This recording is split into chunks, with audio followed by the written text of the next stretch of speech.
পরম প্রেমময় শ্রী শ্রী ঠাকুর আমার পরমারাধ্য জগৎ জননী শ্রী শ্রী বড়মা পরম পূজ্যপাদ শ্রী শ্রী বর্দা পরম পূজ্যপাদ শ্রী শ্রী আচার্য দেবের শ্রীচরণে আমার শতকোটি প্রণাম।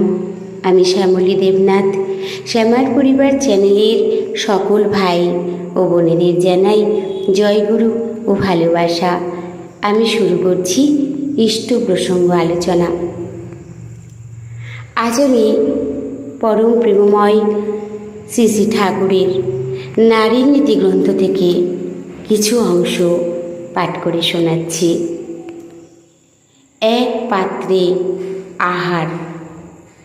অনেকে মিলিয়া এক পাত্রে আহার করিও না, বরং এক সঙ্গে আহার করিও। যদি প্রয়োজন বিবেচনা করো, এক পাত্রে আহার হইতে অনেক রোগ সংক্রামিত হয়, ইহা বহু দেখা গিয়াছে।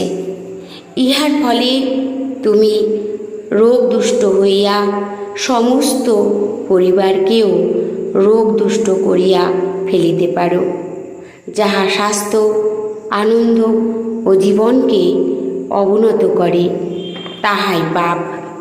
তাই সুস্থ গুরুজন ব্যতীত কাহারও উচ্ছিষ্ট ভোজনকে হিন্দুরা, হিন্দু কেন বৈজ্ঞানিকরাও বিশেষভাবে নিন্দা করিয়াছেন।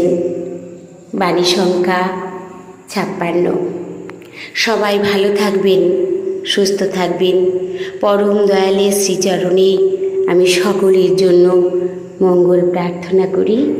জয় গুরু, বন্দে পুরুষোত্তমম।